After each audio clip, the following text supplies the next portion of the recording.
we go, yo. Here we go, yo. So Oh, what's the live on scenario? Facebook. We are live, yo. Oh, We we are have a live, live yo. audience. Carol. Also. Wow, Carol's inner rappers coming out. Live audience. Oh my God. There's so much going on here. We got a party going. We are live, you guys. This is fun. This is gonna be a fun show. We got a Dive bar smaller is little live. cast today, but that means me and Carol get to tell our jokes. Finally, I'm Wild Joe. Welcome to Dive Bar Comedy. It's Tuesday night. Time to have fun.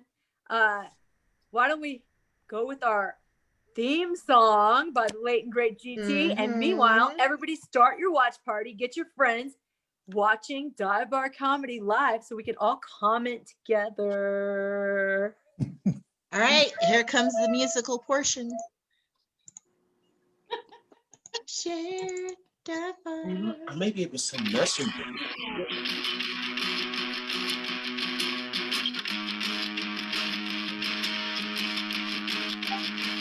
I wake up when the sun goes down. I wake up when the sun goes down. I wanna do some comedy.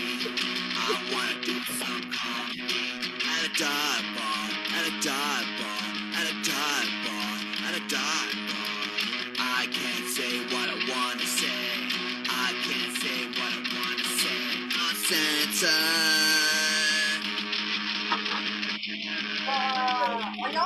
Bar comedy. Bar comedy. Dirty, bad, nasty comedy. Bar comedy. Dirty, bad, nasty comedy. Bar comedy. Dirty, bad, nasty comedy. Bar comedy. Dirty, bad, nasty comedy. Bar comedy.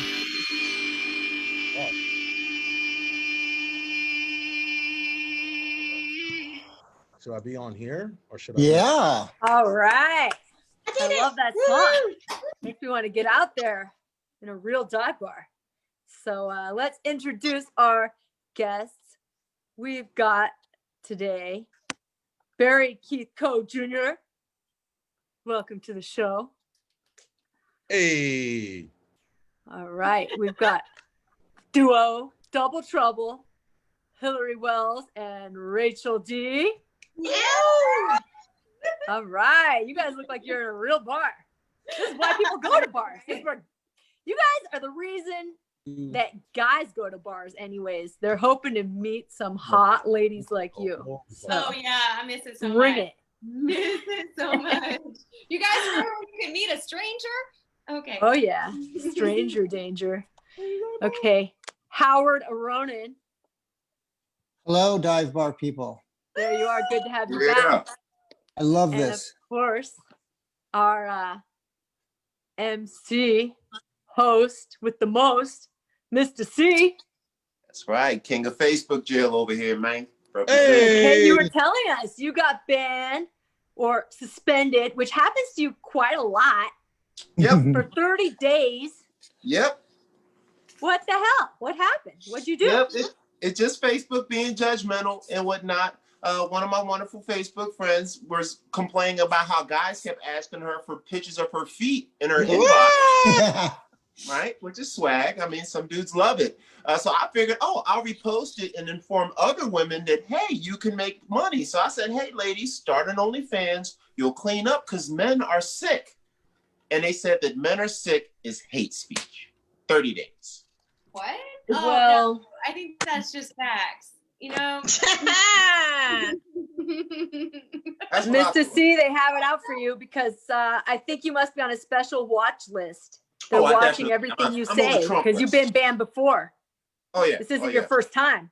Yeah. Oh, yeah. I've seen They've been a mad lot at of me for people years. Once a month. calling a certain politician a whore lately because she wants to legalize sex work, and they have not been put in Facebook jail. So I don't know. Really? Yes. Wow. Yeah. Yeah, Wow. special attention because I mean, in Singapore they hang people by their feet for spitting on their ground. Singapore, you know what I For mean? spitting on the ground? For spitting on the ground, they still do it. You know what? That's a common thing. I went to China. Everybody was like spitting all over the You place. saw what China no looked big like, deal. though. Huh? You saw what China looked like? Beijing. Have you seen, like, come on. You spit No, on the it was nice, but I'm telling you, everywhere I went, there were people spitting all over the ground. Like they didn't like care. telling people not to piss. You gotta piss. What are you gonna do?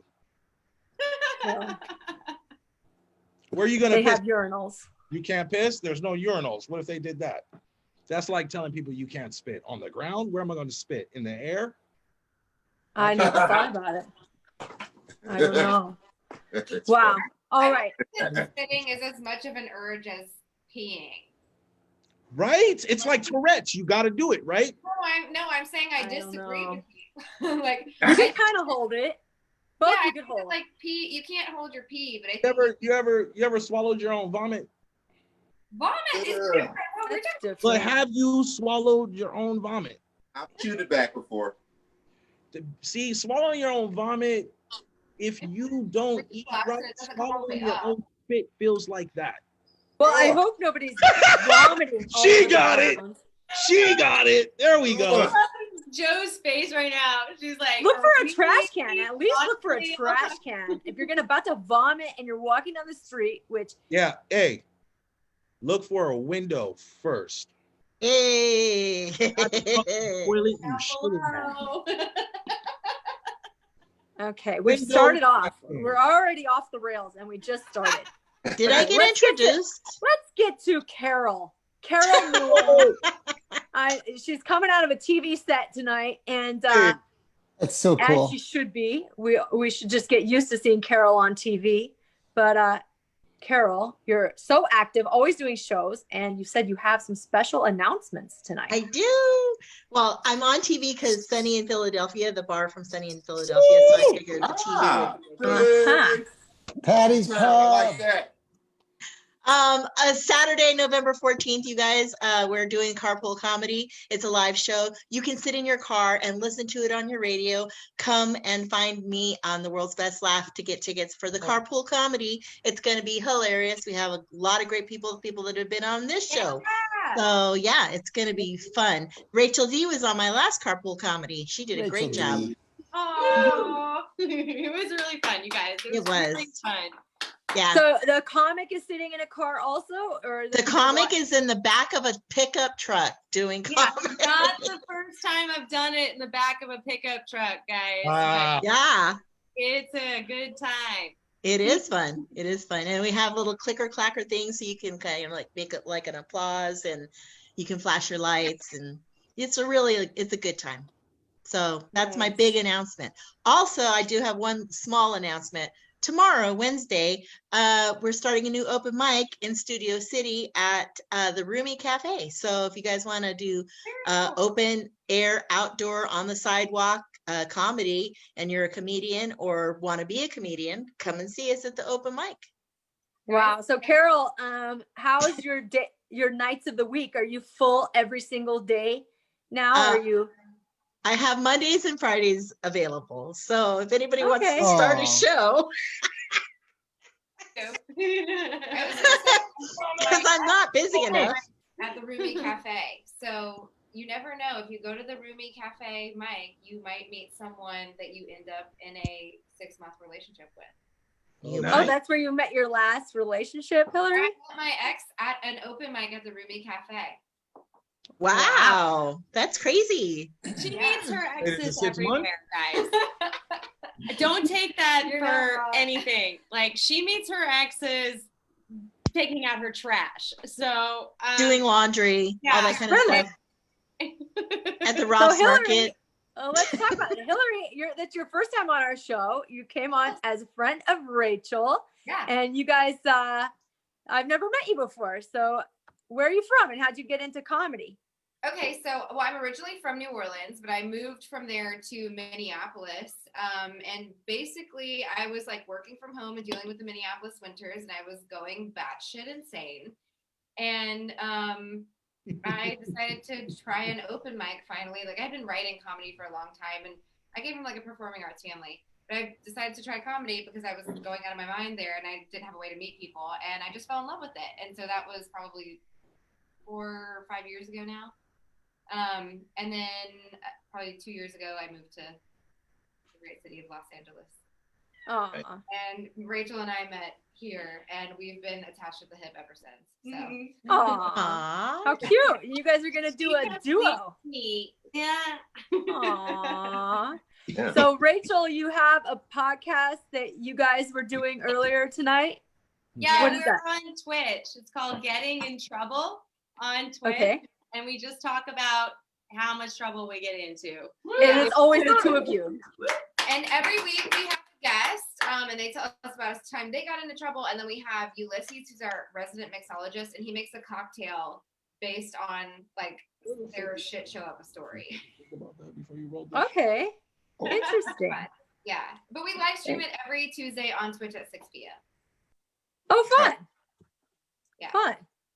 So it's always the two of you, and then you have a guest, and your guest joins you like remotely somehow. Oh, Yeah, they come here. They come on. Oh, the they're in your room. Yeah, they come on the couch in the studio, and we talk about how they got in trouble, and we talk about how we got in trouble, and then we all drink a cocktail in celebration of getting in trouble. Yep. That's fun. Yeah, Everybody's been in trouble. Yeah. Exactly. yeah, we get in. That's how it got started. We just tend to get in a lot of trouble whenever we hang out, and we hang out a lot. Am I So, wrong? Yeah, we always end Wow. up in sticky situations. Oh, and it's fun. Those stories are fun. Sometimes we forget about it, or we could be ashamed about it and don't want to tell people. But a lot of times they're pretty funny stories when you start thinking about times you got in trouble. So yeah. being Yeah. up to no good. That's a great concept. Well, cool. you. Well, welcome to the show. That's exciting. I've never been on Twitch, but I'll have to check it out sometime because. Oh, Joe, you should come and do the show, girl. I know you've got Okay. trouble. Yeah, no, Okay, I'm my head. you I'm should thinking totally about come. like being under 18 and being caught for being out after curfew, stuff like Oh. that. Like, Totally, anything and everything. I mean, I told a story about making out with a dude in the back of the car and the police picking me up. So, I mean, tonight. So, wow. Yeah, and it doesn't have to be a time that you like got into trouble necessarily with authority. It can just be a time where you like got into like a really sticky situation. That Mischief. You, like, yeah. I get a chance Yeah. to find No, police but I get mean, away. I even like, yeah, when you're saying making out with somebody, I got in trouble with the police. Same thing for making out with somebody. I wasn't really in trouble, but we got questioned for making out in a park. I don't know if somebody called and complained on us or what, but we got separated and questioned by the police. Tongues are touching. I don't know if it was because he was a non-English speaking immigrant and they thought it was something You're scandalous or what. But you know, we were dancing and it took a while before I realized he didn't speak English. And by that time, who cares? He was hot. You gotta talk to you, can kiss him. I support the immigrant community. Yeah. So That's- anyway. I know you have way more stories. So, yeah, that's exactly what we're looking for. Yeah, that's bringing me way back in time. Well, cool. Thanks for coming on. All right. Mhm. Let's see what else is going on. Barry Keith Coe Jr., long name. What have you been doing with yourself lately? You been doing any live shows, I Zoom have. shows? I literally was just talking to Carol about this. This year for me has been a blessing because last year, 2019, I invested a lot of time and energy into my career and my personal life and my self-love life. It took a back burner. And this year I was forced to take this TV time out and sit in the corner with my hands across my chest and realize that I needed to give myself some love. So I thought your hands were going to be somewhere else if you were doing all that I self-love. haven't had sex in 9 months. I'm working on launching my own comic book label. I haven't had a drink since February. I'm going full sober next year. Nice. I'm prepping for camera. I got a TV show pitch meeting scheduled for next year. And then I also, I'm about to be repped as a writer and an actor soon. I'm fixing my credit, so I'm not going to be technically black anymore. But credit is one of those things. Like my credit, nothing. It's like playing happened. golf in space. It's a gift. My credit dropped like 29 points last month for no reason. Like literally nothing bad happened. I'm like, why? Like it's kind of random. Even if you're So you perfect. know what that means? It means that somebody's trying to illegally use your credit in your name, and you need to I talk don't to somebody know. to get that. No, it's all based off ratios and stuff. Like if you owe a certain amount, then No, when if you it's get too credit, high, if it's too like I did charge something and then pay it off. So maybe they took the snapshot at the wrong moment in the month. I don't know. But anyway, it was kind of surprising because I didn't do anything. I'm like, this isn't right. It's not fair. TRW, when they set off an alarm, it's like a German car. German cars are good because when their check engine light comes on, it's months before you need to check the engine. So if they're giving you warning shots, that means that somebody's inquiring, or you have a credit card company or somebody inquiring about you, and it's taking your score down because you're Well, right. I started selling things on Amazon, large items. So people are buying things for like $4,000. So I have to pay like $3,000 to buy the thing, and then I get the money from them and pay off the card. So I'm making like large purchases on my credit card then paying it off. When are you paying it off?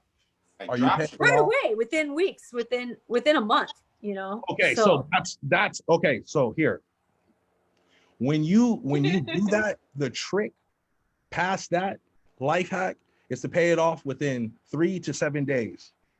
You can't. Well, I have to wait for the money to come in from Amazon. That's the thing. I buy the thing, I ship it, and then I get paid. I didn't make the rule.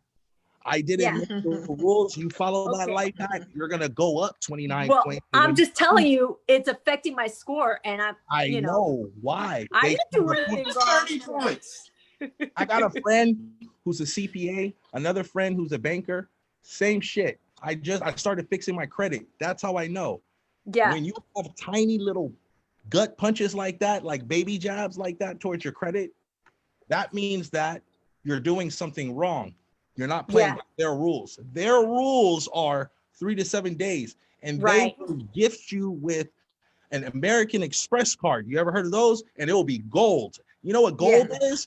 Gold is like right before you get platinum, and platinum's basically black, but you don't want to pull out a black American Express card during the pandemic as a white lady because somebody will rob you.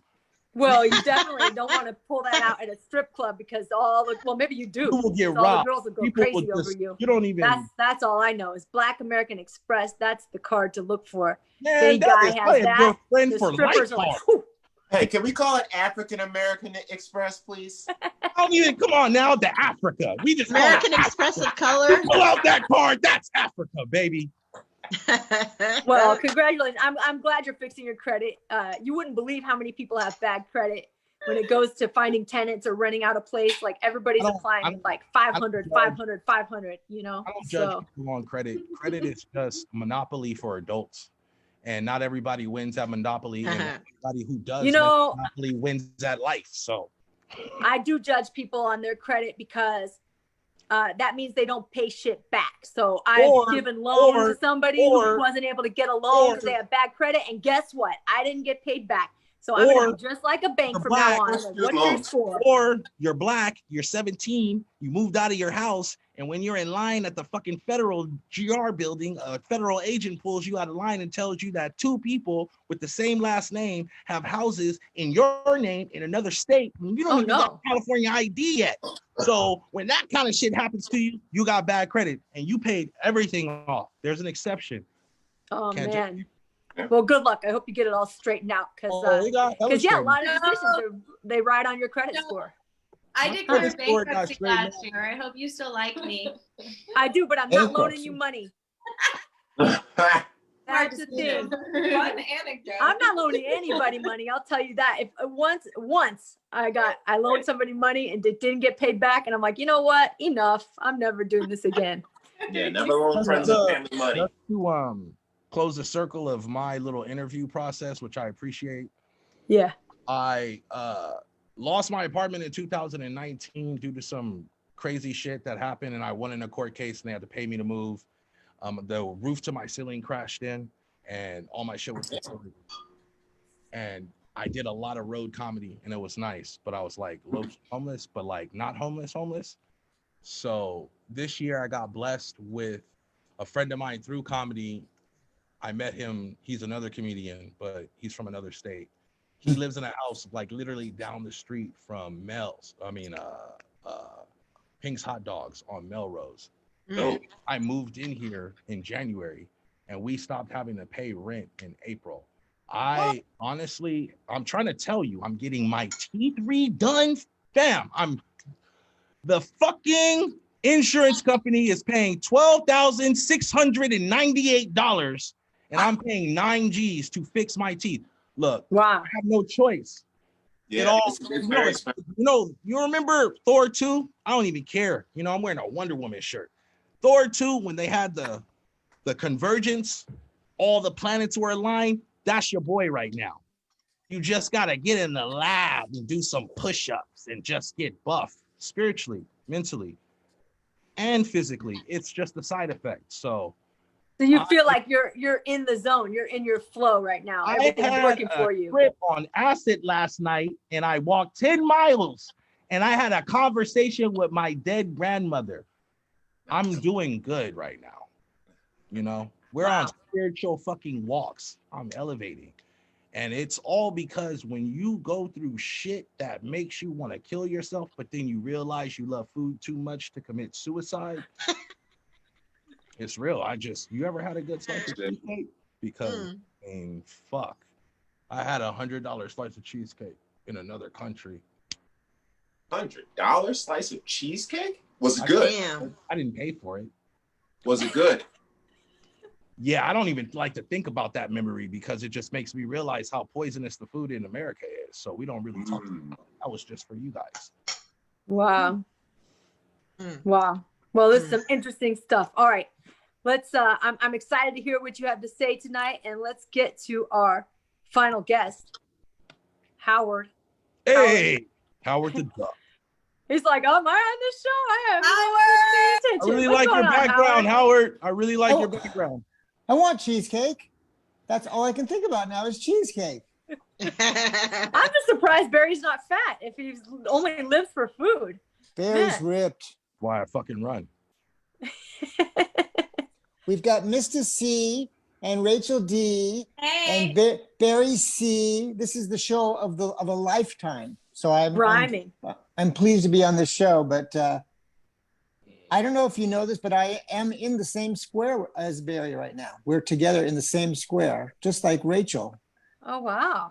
Spiritually. You can take it however you want, Howard. You can organize these squares however you like. It's your world. Howard. Talk to me. It's very difficult to follow Barry at any time.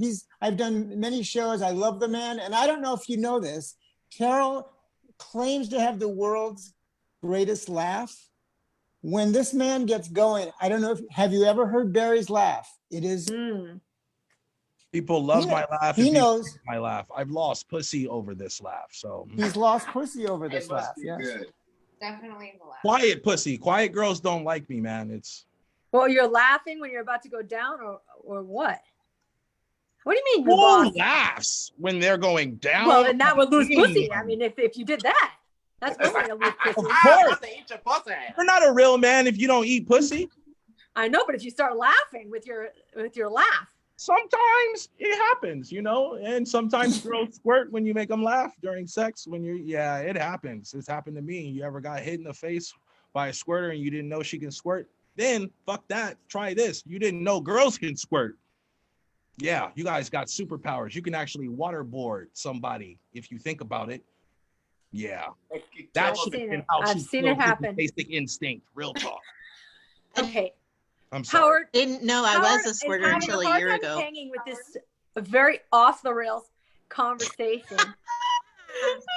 Howard, I wish you had given me some notes beforehand, and I would have been prepared for this. Wording, I don't know, we're on LSD trips, anything you want to add to this, or we could just start a new topic altogether. I have a poem about dive bar comedy. Aw, that's so sweet. I'll do that sometime. Can you read it to us now, or you're saving? You want me to do it now? It's very quick. Dive bar comedy makes me laugh, makes me feel alive. With Mista See and Wild Joe tonight, I'm gonna take a dive. Oh. Yeah. Aww. Why not That's start the off with a first poem? poem for us. Why not? That's sweet. Aw. Like So Howard, comedic what have you love. been up to? Similar to Barry in many ways. A lot of meditating, a lot of health, I have an avocado every day. I meditate every day. I work out. I have a home gym, but I'm not working. I'm on furlough, which is part of my 6-minute bit, which you'll hear, and just chasing Rachel D all around the globe. Anywhere she goes, I want to be in a show with her. That's Wow. She knows. But it's not stalking. It's not stalking. No, it's a crush. It's just a crush. Okay. So this avocado every day, that's not in your set, is it? I'm 60 years old. I have never had avocados till this year. Someone introduced me. It's part of the keto stuff. And now it's like the most amazing food. It's the most healthy food. So I have one every day. It's just But it's so hard to get them to perfect ripeness, especially to try to time it every single day. You have to What are squeeze you them. talking about? You gotta. You got it. There's only like a 1 day or 2 day window that they're perfect. They're either too hard or they're brown. Learn. I think you're thinking of bananas. Howard, I really hope avocado is a euphemism. I have an avocado every day. Okay. I tried to grow an avocado Squeeze tree. it before you taste it. I'm just asking. Oh, If Susie's sitcom was in this show, this would be the dirtiest show of the in the history. But this we're gonna get there. We're gonna get there. Oh, we're keeping it clean. We're talking about avocados. Oh, I once tried to grow an avocado tree. It got to about a foot long, and then it died. That was as far as it could make it. Did you water it? I was doing everything I could. Yeah. Made it to just 1 foot. That was it. But I heard that if you plant the seed to your avocado and grow a tree, there's like a 9 out of 10 chance that it won't grow avocados anyway. Has to be like fertilized by other avocado trees. Yes. I'm really hoping I cannot grow avocados anymore. At 43, I'm hoping no more avocados are growing in me. Because you ate the pit or what? You're on. Wait, did you know that Rachel's taking some other seed and she's getting it all mixed up. But no, nobody eats the pit. My dad used to say if you eat a watermelon seed, a watermelon will grow inside you. That's what all parents are supposed to tell their kids. He's trying to keep you away from black guys. Avocado seed. But Rachel, maybe your throat is large enough that the avocado seed just slips in as you're eating. Hell yeah. Avocados. Okay. Anyway, what else, Howard? That's exciting. Your avocado at the perfect softness every day. It has to be perfect. It has to be perfect. They're either too hard or then they turn brown. I've lost 25 pounds since March doing my daily routine. Just working out and eating earlier in the day and eating the right foods and hey, things like that. When you stop eating shit late at night before you go to sleep, you lose mad weight. That's an old Barry knows. All Barry's right. my food guru. All right. Well, I'm excited about this. This show is off to a great start. Yes, okay, it Mista is. See, we're going to start the show in a minute. Do you have anything you want to add about what you've been up to or anything going on in your diet or your life or your LSD trips? No, just normal life situations. I mean, I do have an admission to make. One time I did fall asleep face first as I was eating one of my girlfriend's avocado. So it happens. She just smacked me in the head. It was cool and whatnot. That's a true story. Face first, like it was. Oh my gosh, she was so mad, so mad. It would not. But of course, I guess it's game time. We did all the interviews, Joe. Yeah, I think so. So I guess it's time for the Dive Bar Comedy Show. We got a full group of gang tonight. So let's go and get it in. Of course, I'm Mista See the Enforcer, a.k.a. Poppy Carl, the bad boy. I'm also continually running for president from now to the end of time, and I'll be back in 2024. That's right, Carl Anthony Jr. for president as an independent. I got everything 80% of the country needs and wants, and not anything that the major parties got. So come back home to me. So you guys ready for the Dive Bar Comedy Show? Can I get a yeah? Yeah. That's right.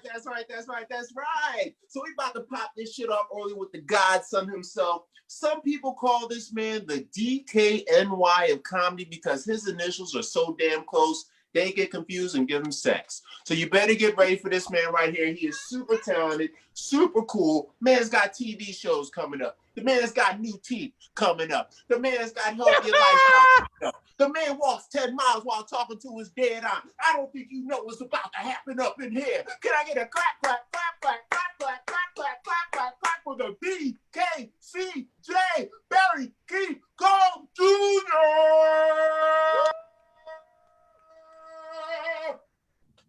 So tonight I'm gonna change it up a little bit because I've been working on this character for one of my animated series.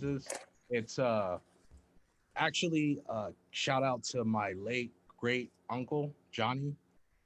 He was from Texas, and you know, he didn't like white people. Yeah, and he was in construction, and he had a really thick accent. I loved him. He was my grandmother's older brother, but he wasn't the oldest, so they were close. Anyways, you ever fucking you ever fucking girl, or you ever have you ever had a situation where you fucked a girl or you had sex with a man and they farted during sex? I want to know something. Better question. Have you ever farted during sex? Answer me that, Reggie. Have you ever farted during sex, son? No? And if you did fart, would you say excuse me every time you farted, or you just gonna say excuse me the first time? Only one time? That's how many times you think you should? No. I just tell her some pussy. You probably need to go take a shit in the public bathroom because you're Come on now, Reggie. Get your shit together. Thought you better than that.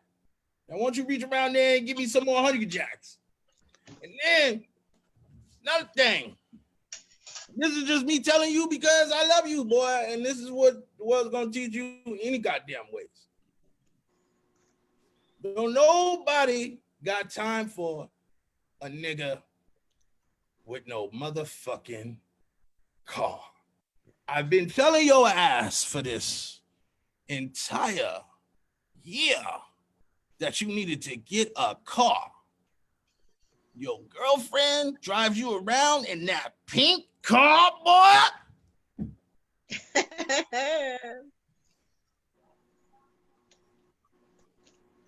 You've been scouted by 65 schools across the nation. You're fucking 6'6". You wear size 15. You're getting a car that looks like you can wear it as a fucking skirt.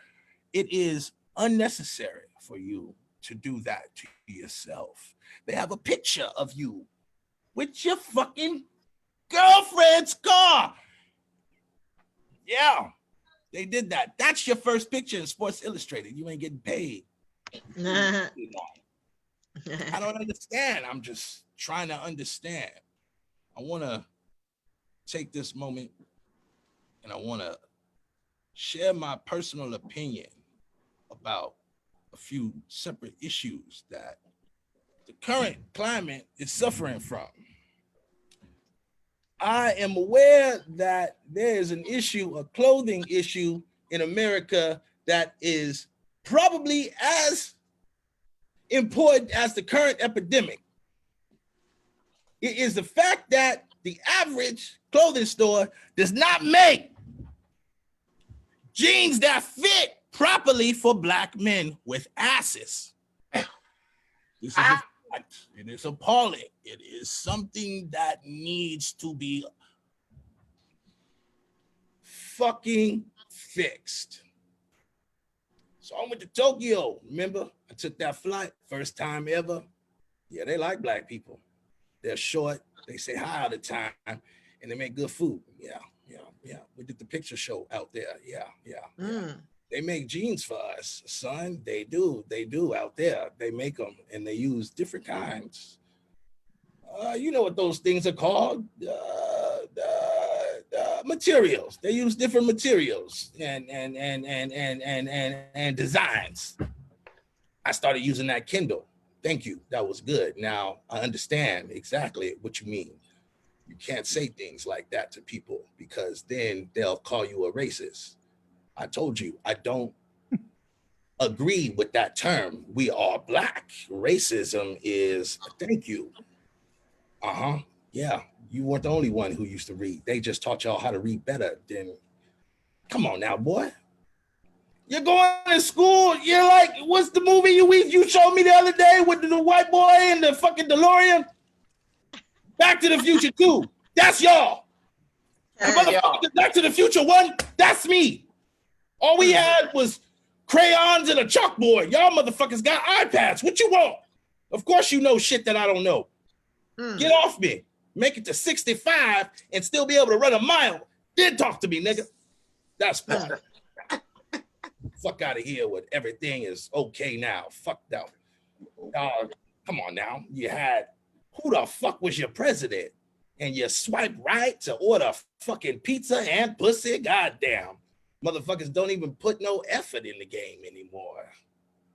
Yeah, well, ever since you started that Tinder account for me, I've been getting pussy left and right. I didn't even know old bitches was on Tinder. Goddamn. Oh, I swear to God, I thought they had a cutoff age where it was just like, no more, you're too old. I swear to God, I saw a motherfucking man. Motherfucker was just, I don't know, they call it binary. 53 years old, at least, motherfucker put 35 on his profile picture. The shit do you think people are eating to be blind enough to think you are 35 when you clearly look like you about to die of a heart attack right now? Right now, you got wrinkles in your motherfucking teeth, nigga. You're old. I know teeth don't wrinkle, boy. Damn. Every time I say something wrong, you pull out the goddamn phone with Google. You know, back in, yeah, all right. Well, all right. Yeah. What's the show you trying to, okay. Where you get that from? Homie the Clown? That's from us. Y'all, what y'all doing? SNL? The shit is trash as fuck. Just like you say. Yeah. All right, I'm just gonna cut it right there because I don't even know how that was. That's right. Another round of applause for BKCJ Barry Keith Coe Jr. Yo, thank you guys so much for giving me the space to do that. I have been really working on that's all just off the cuff and providing me with enough just support to feel comfortable to do that. Thank you guys. Yeah, that's right. It's the Dive Bar Comedy Show. And that's what we're all about. We're all about freedom because we're America. Freedom. That's right. Freedom. Goddamn right. I like it. I like it a lot.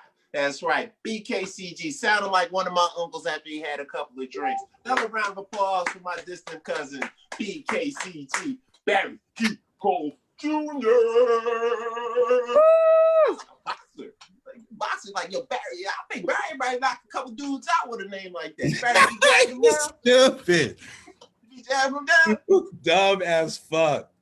You got one of them fighting styles, like back in the day, we used to fight like this. You got that shit?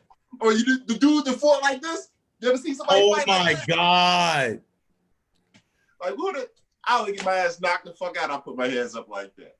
Oh my so, God. Another great effort, great show. Great job, Barry. And once again, Barry's got some great stuff coming up. Make sure you follow him on the internets, the Twitters, and all that shit and whatnot, because he's the god. And next up in the game, we got, so we're going to keep it switching because I like to go boy, girl. And at the end, we got two girls. So two strong women together make a man. So I keep my balance perfect. Great situation. So next up in the game, we actually got our main producer of the show, my co-host of the evening, and our special interviewer.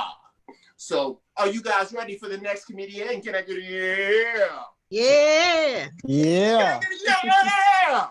Yeah. Yeah. Right, you got it right. Y'all lucky I got a pistol. I put it to your head, make you say that, yeah. That's just the Philly in me. So, all right. So let's get ready for the next comedian. She is a mama. She is talented.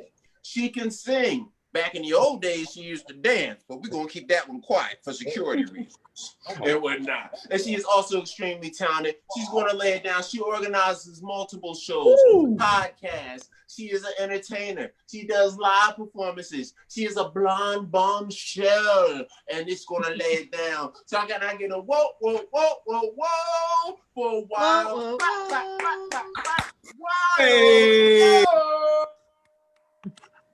Woo! Thank you. Thanks, Mista See. I love it.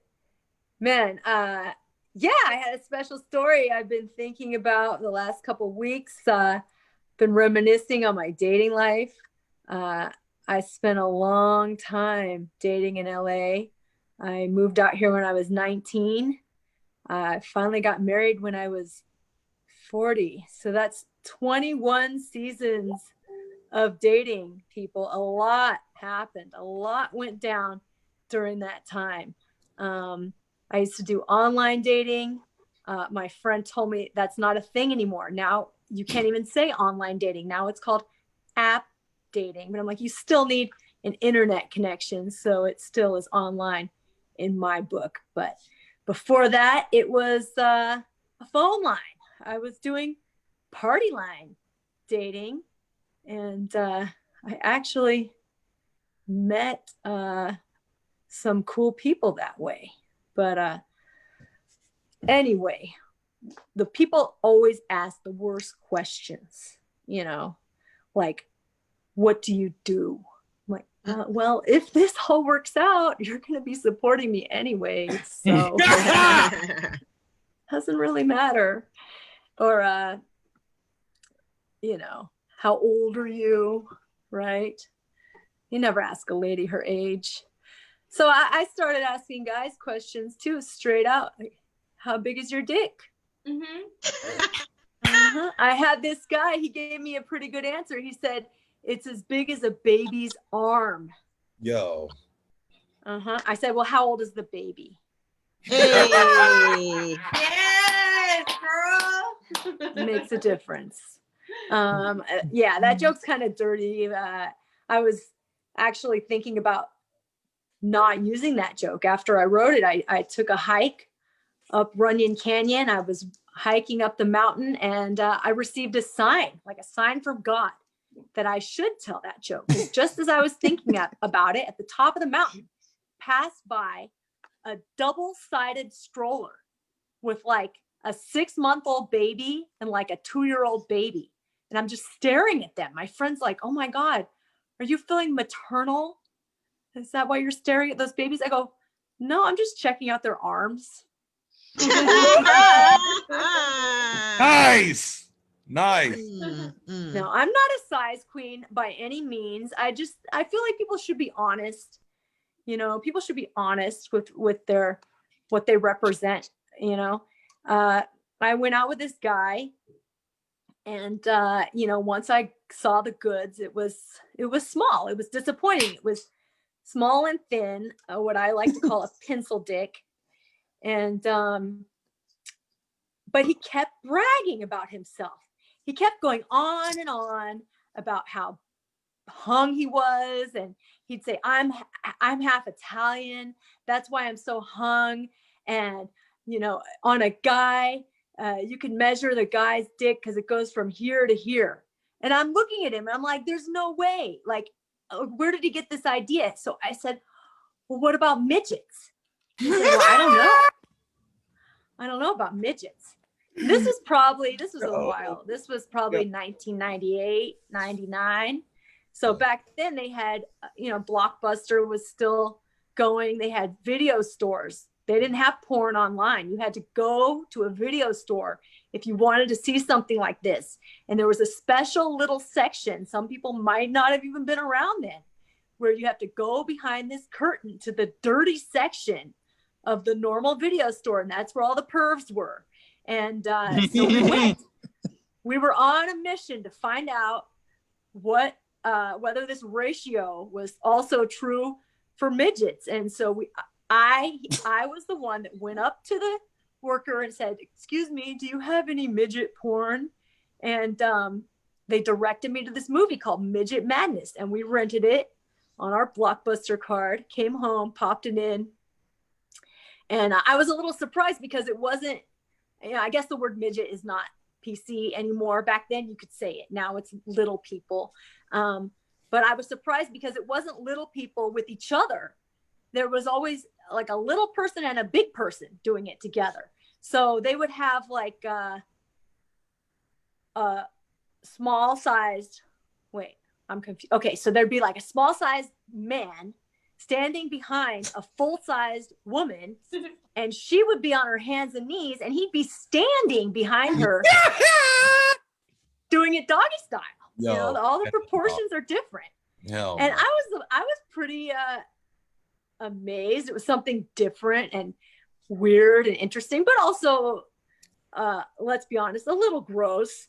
And I look over, the guy I'm watching it with, he's jacking off.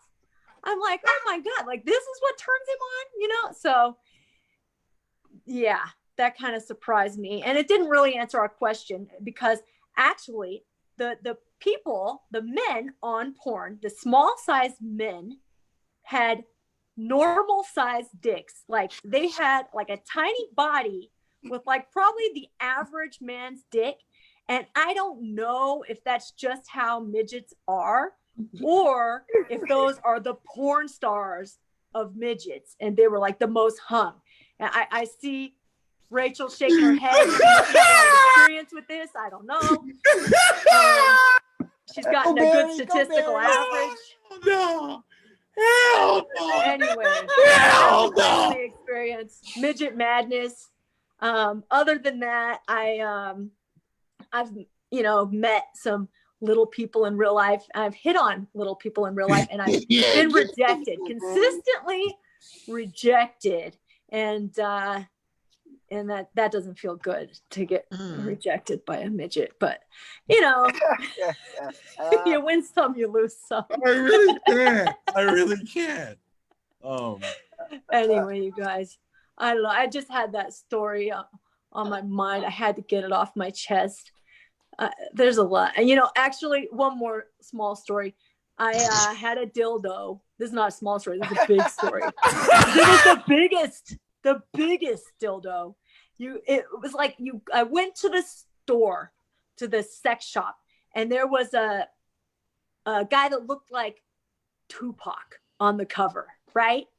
And he was wearing like a thin towel with like a big hung schlong hanging, and it looked huge. And I got it.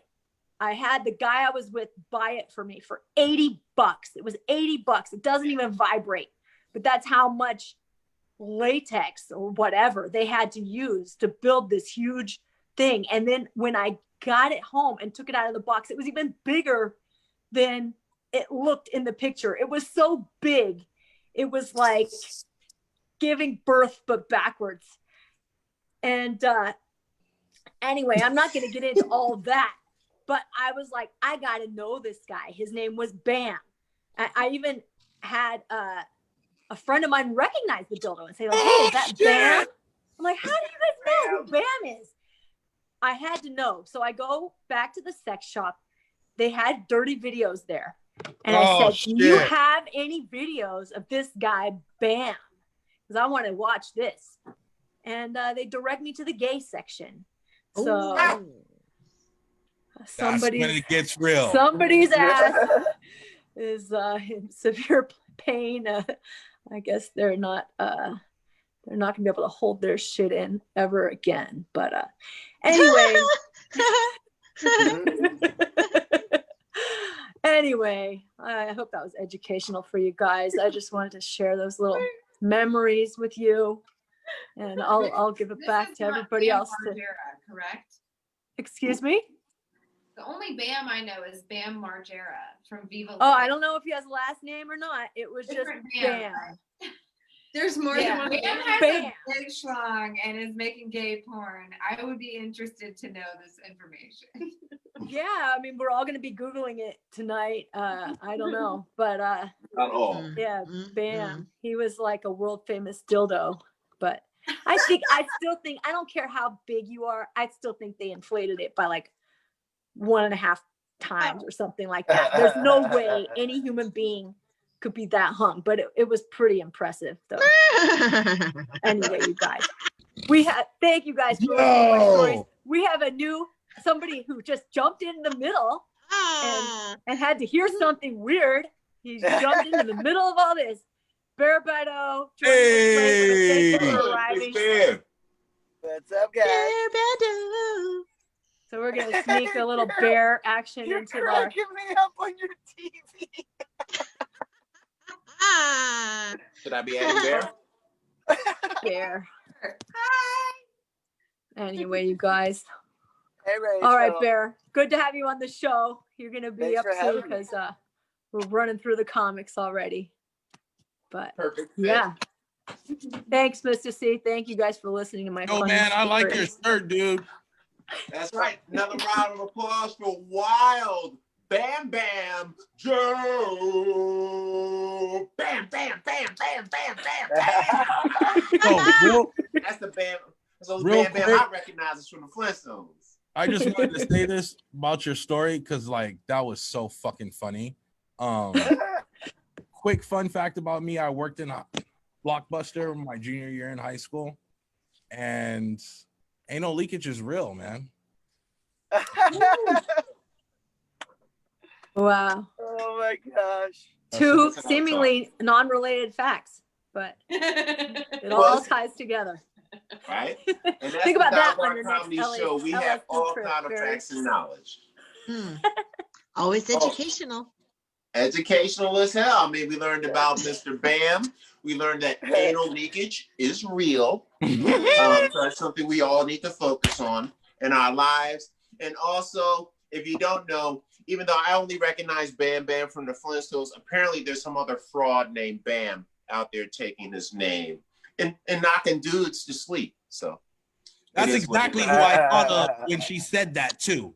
I thought of Bam Bam hitting somebody over the head with his fucking dildo. Right? Bam, bam, bam, bam. You know what? I should sleep with it next to the bed and just use it as a weapon in case That anybody is a breaks weapon. in. It better be something more than a dildo for $80 fucking. It's Shit. not But that I big a would go dildo. for it. You feel me? It better clean itself and everything. God damn. Yeah, yeah. The guy that paid for it's like, oh, let me see you use it. I'm like, I think you just wasted $80 because that thing. Damn. Mm. Oh my God, I that's used so to good. I used to fuck this girl that used to strap a dildo onto her refrigerator, and her and her roommate used to fuck it randomly throughout the day. That's an interesting first girl- roommate relationship. I mean, that was the first girl that ever choked me. Yeah, that was, yeah. There's Dildo. some weird shit going on. That's in what I said. Dildos the are weird. arena these days. Dildos are weird. I'm sorry. That's Wow. There's a whole spitting thing going on that I've What the heard fuck about. is that about? Right? Ugh, nasty. Oh man, no, and that doesn't always get the reaction you want. I've spit on people and then they just slap me. Yeah. Speaking of porn, I wanted Isn't to that ask the you, reaction you want, Joe? I guess What? not. I don't know what reaction I want. what was it like to watch a dude jerk off to midget porn? Like, what did you think about him as a person after you saw that? Less. Then, when did Less. you think you realized that he was jerking off? Because he made it from his dick being in his pants to in his hand, and then you saw him. That's We were like, yeah, we were like watching. Pulled it out. We were probably like He 5 told feet you that apart he from was each gonna other. masturbate, and he just like whipped it out and waited. But I'm saying, who the fuck does that? But I was watching the show. I was mesmerized by the video, so I wasn't paying attention to whatever he was doing. And then when I That doesn't saw, mean I was you always look going, away from that, man. So asked, like, hey, I'm I sorry. wanna masturbate. Is that cool with you? You know, or the body language, because you can read people. You're not blind. She didn't. I'm sorry. That shit, I wanted a reaction. When Hair you is did so that shit. uncomfortable. I've held that shit I'm in. honestly enjoying it too much. Maybe that's You were what like, it he's is. just jerking off. Like, no pre-warning, just pull the dick out. Fuck out of here, bro. That's that circle jerk. He used to circle jerk in middle school. I mean, we were watching porn. You know, it's not an unusual reaction to porn. I just found it unusual By to yourself. that type of porn. Fun fact, you guys. Did you guys know that before the pandemic, Zoom was primarily used for gay men to have gay internet sex things going on? Like a Ooh. circle Oh, jerk. Virtual Right, girl. I remember seeing the commercials. Holy I need shit. some hand sanitizer for that one. I'm gonna go ahead. No, and then all of a sudden everybody was using it for just this shit. Oh God, they marketed that well because I completely forgot the first time I ever saw the word Zoom was a quick little internet commercial about fucking. Oh my God, that's some educational shit for your ass right there. Right, and then that's a It's beautiful a whole thing. new light on Zoom, doesn't it? Damn, Holy And that's shit. gotcha. right, and that shows what America is all about. You gotta start somewhere. Even Zoom, Yeah, the biggest thing right now. They gotta start somewhere. Bam, Yeah. bam, bam, The bam, American bam. dream. And now you got Zoom. Wow. And that's right. So All let's right. give another round of applause for Miss Wild Joe.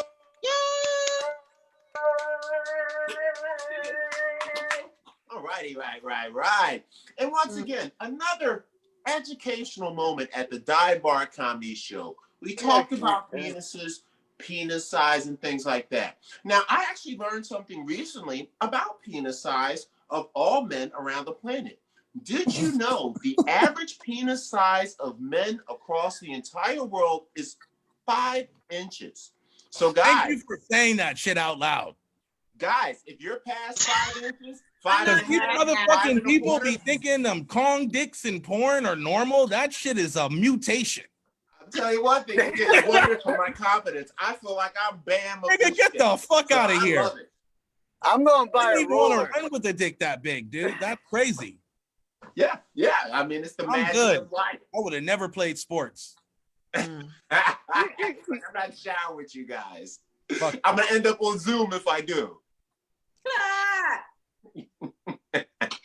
So great. So we're gonna keep the show moving and get to our next comedian and whatnot. It's one of our wonderful gentlemen, and I love this guy's name. It always takes me back to a movie. I think it was was it Pacino, or it was one of the old great actors. And he was Ronin in this movie. He was in Ronin, guys.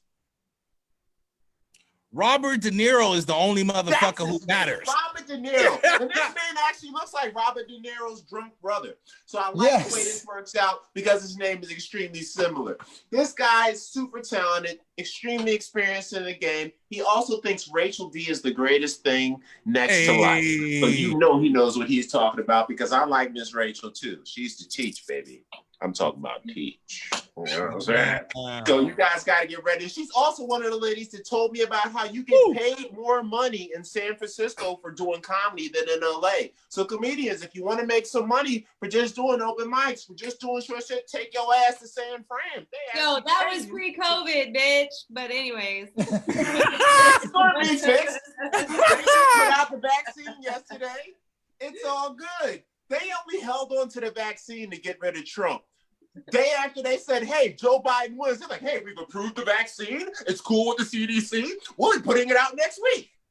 Fuck out of here. Day after, fuck out of here. Before that, the Democrats was like, it'll be 5 to 10 years before we have a vaccine. Never would happen. Trump was like, no, we got one coming in 3 months. They're like, nah, you lying, bitch. We don't. Day after he loses, they're like, vaccine cool, vaccine approved, we're putting it out next week. Wow. Anybody notice that with me? I'm just saying. And that's what I'm talking I'm all about. over that shit. And this is why I run All for president. over that shit. Oh yeah, that's why I run for president, because they playing games. They playing games. So we're gonna get to this next comedian because he's a smooth cruiser. He is the HA. He's like a homeowners association of comedy because he keeps shit in check. So can I get a? We gotta do something weird. Like I need a chant for this guy. So guys, you gotta chant. Howie. Howie. Howie. Howie. Howie. Give me a clap for Howard, Mr. Man Aronin.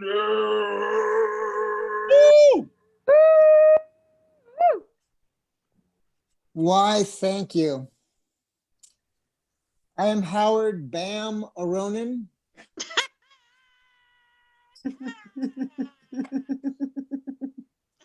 I am. Now, what happened to 3 greatest days of my life? The 3 greatest days. Number 3, Mr. C's introduction on November 10th. Number 2, the birth of my children. Number 1, Mr. C's introduction on September 22nd. 2 out of my 3 greatest days are his introductions. I look forward to them. That's the only reason I'm here. Met, Howard? Not when we met? Okay, fine. Where's Hillary? Hillary would be loving this. She left. Okay, so thank you for having me tonight. I have my Christian prayer group all on Facebook listening tonight. They're really enjoying the dick stuff and the fucking stuff. And no, I'm Jewish. I'm Jewish. It's like a party. I don't know what that means. I always like to start off with a poem. You heard the dive bar poem. That took me hours to write.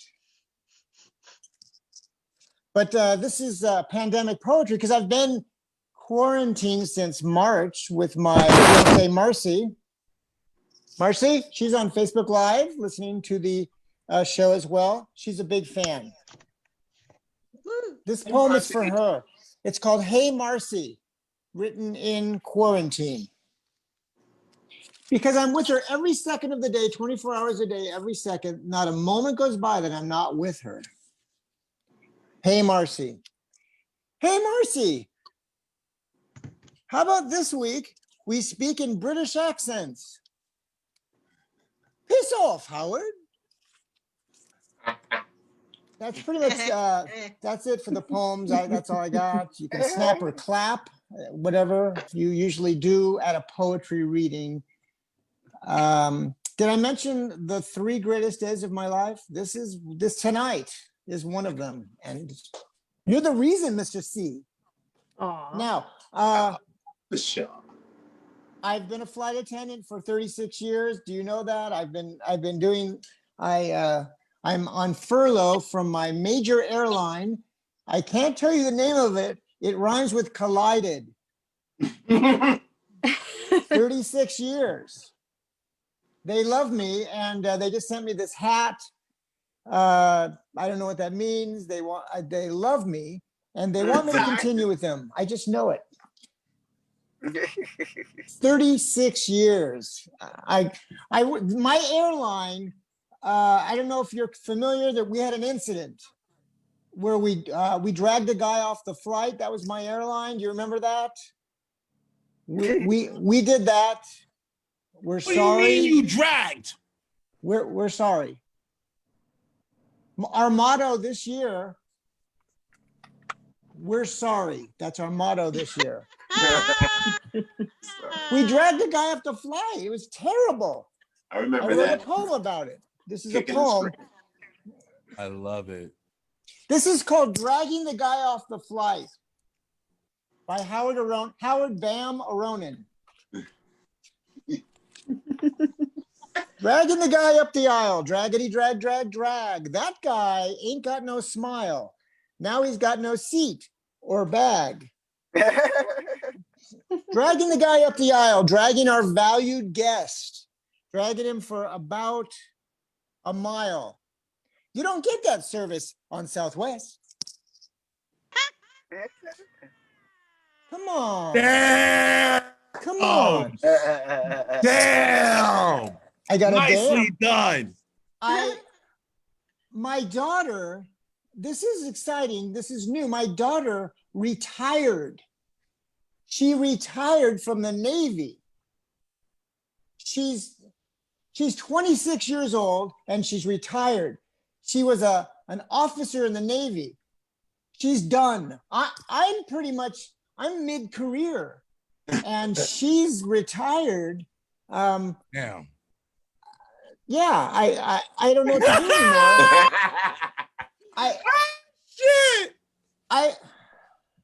Yo. She wants to see the world and she wants to travel the United States with her dog. Her dog is retired. Damn.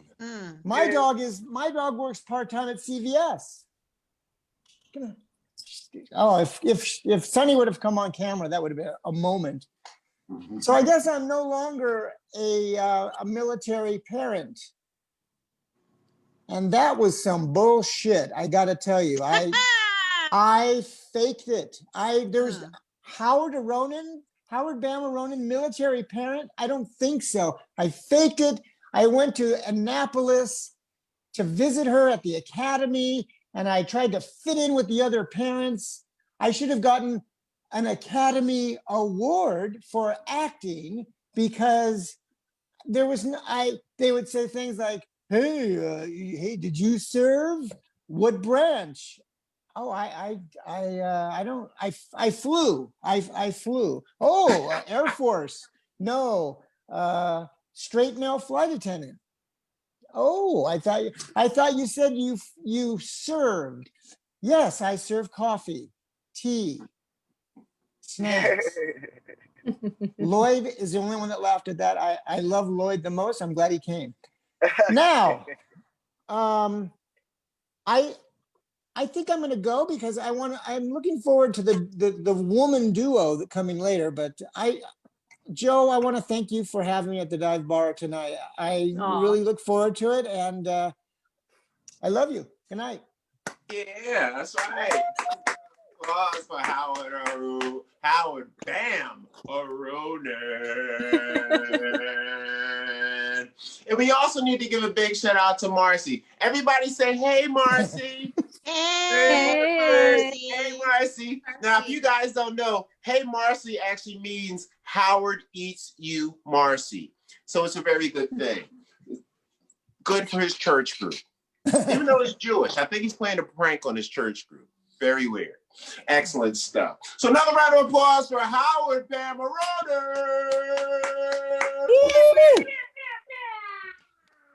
All righty, right. So let's go up to the next one. Next person we got coming to the stage is the hardest working lady in Los Angeles. Works so hard she'll fall asleep in the middle of your show. That's how you know she's grinding to the sun. Takes you out to the park.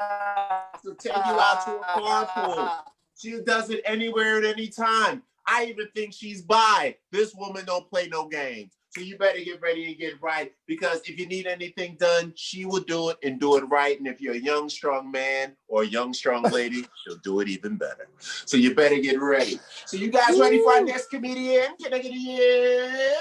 Yeah. That's right. That's right. This lady right here is the goddess. She is cool. She is smooth. She got a red hair like she's on the fire. She got a name that sounds like my name when people say it wrong. So I like it twice as much. Can I get a clap, clap, clap, clap, clap, clap, clap, clap, clap for Carol, the goddess?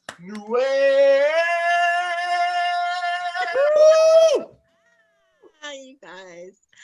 I'm coming from television because that's Always Sunny in Philadelphia, their bar. So I figured, TV. There you go. So what's been going on with me? Doing all the comedies, we covered that earlier. Also, about 7 weeks ago, my husband passed away, which I know sounds sad, but we were separated for a year before that, so now I just don't have to get divorced. I don't have to get divorced. I get the car, I get the house, I get everything, you guys. I win. I win. You got the kids too.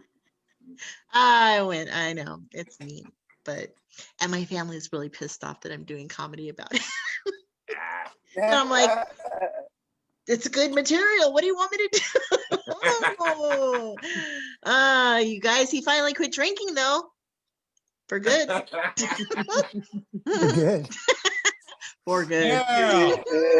Yeah. I know, right? Once in a lifetime, these jokes. Once in a lifetime. I always knew that I would outlive him. I just had no idea it'd still be so young and hot when it happened. Oh, you guys. Yeah. So been separated for a year. So I've been dating this whole time, you guys, which has been fun. I did have to go to the doctor earlier, like a couple weeks ago, make sure everything, is all good and in the hood, as it were. And the doctor said, well, I would like you to get more exercise. You could use a little, exercise. And I said, well, does sex count? And she said, actually, it does, but it has to be at least 3 hours a week. So you guys, I lost 10 pounds.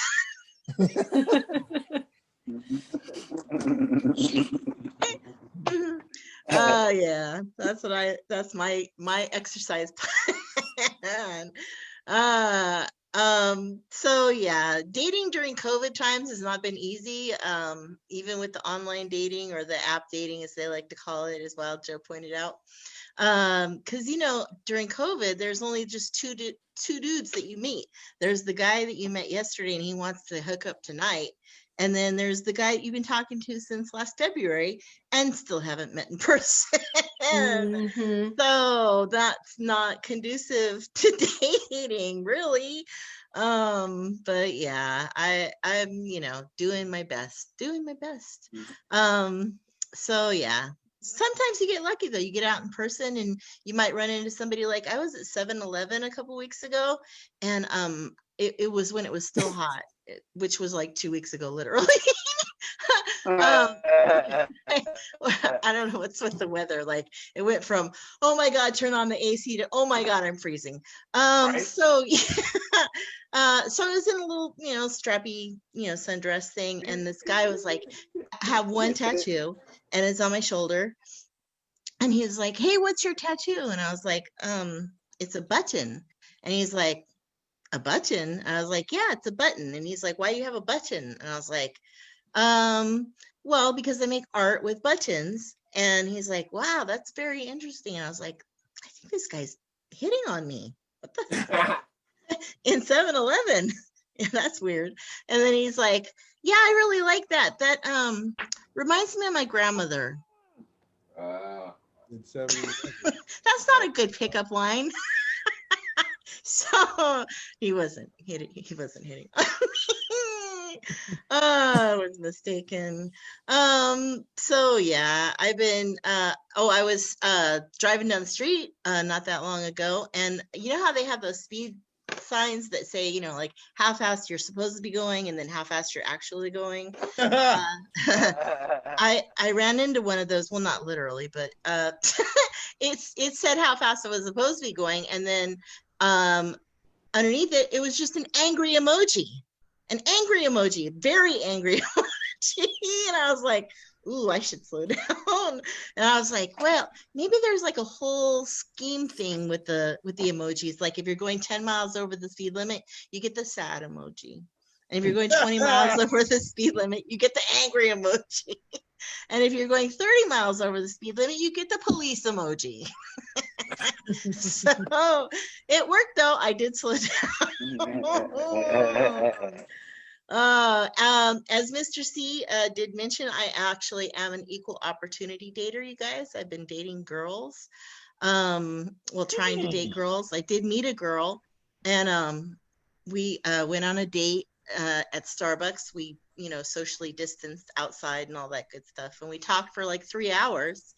And then we made a second date. We were going to go to a show and maybe stay at a hotel. And so, yeah, we planned the second date. And then like over the course of the next week, we were exchanging pictures and chatting and stuff. And she sent me a picture of her hoo-ha.